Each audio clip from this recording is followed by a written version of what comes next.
Nah, sebar data ini emang pasti dilakukan oleh aplikasi ilegal. Aplikasi legal itu tidak sebar data, teman-teman. Jadi, aplikasi ilegal yang sebar data. Kalau aplikasi ilegal sebar data, cuma satu kuncinya, ya. Sebar data hutang lunas.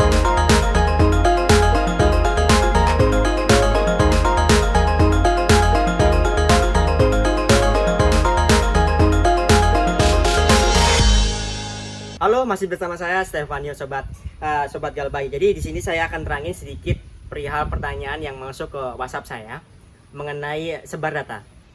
Nah, sebar data ini emang pasti dilakukan oleh aplikasi ilegal. Aplikasi legal itu tidak sebar data, teman-teman. Jadi aplikasi ilegal yang sebar data. Kalau aplikasi ilegal sebar data, cuma satu kuncinya, ya. Sebar data hutang lunas, ya. Saya ulangi, sebar data hutang lunas. Kirimkan ke DC-nya.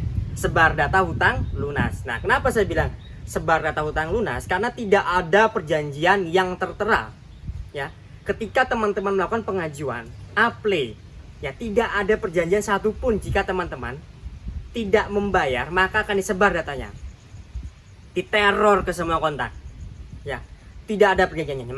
Maka dari itu, teman-teman, sebar data hutang lunas. Nah, demikian ya. Jadi hutang itu bukan aib. Saya ulangi, hutang itu bukan aib kita, tapi hutang itu adalah kebutuhan, di mana kebutuhan itu sangat mendesak untuk kita. Maka dari itu, teman-teman meminjam, ya, di aplikasi, dan jelaskan juga ke kerabat, ke rekan, ya, ke keluarga, bahwa pinjaman itu pinjaman yang ilegal, tidak usah dibayar, tidak apa-apa, hanya jaminannya itu hanya nama kita jelek, ya. Tidak ada yang lain jaminannya, kecuali kalau teman-teman ada jaminannya, itu jaminannya nama kita di SLIK, Sistem Layanan Informasi Keuangan, maka itu akan jelek. Tapi kalau di aplikasi ilegal tidak ada jaminannya, hanya nama kita yang akan disebar ke keluarga kita, ya.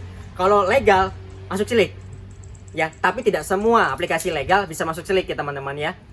Nah, ada beberapa aplikasi saja yang masuk SLIK, yaitu Akulaku, Kredivo, Kredit Pintar, dan Home Credit. Oke, di sini saya lanjutkan lagi sebar data. Sebar data itu akan dilakukan ketika teman-teman tidak membayar. Ke siapa sebar data itu akan dilakukan? Ke keluarga kita, ke kerabat kita, ke phonebook kita, ya. Itu namanya ACB. Biasa kalau saya sebut ACB itu adalah Access Copy by Phone. Nah, jadi mereka hanya mengcopy saja, tidak mengakses, tidak menyadap, ya. Tidak menyadap email, tidak menyadap WhatsApp, tidak menyadap Instagram kita, atau sosmed yang lainnya, tidak menyadap, ya. Nah, misalkan saya diancam nih, Mas, saya diancam sebar data oleh DC, ya pasti dilakukan. Nah, pesan saya ke teman-teman, biar DC ini tidak menyebar data ke semua kontak, teman-teman jangan merespon, jangan sekali-sekali merespon DC ketika DC ini menagih. Lebih baik, ya, diblokir atau teman-teman ganti nomor yang baru, dinonaktifkan WhatsApp yang lama, mengganti nomor dan WhatsApp yang baru selama 2 bulan ke depan. Dan yang mengetahui itu kerabat-kerabat terdekat, teman-teman, ya. Di sini pesan saya, ketika sebar data dilakukan, teman-teman ganti nomor saja, ya, teman-teman, ya.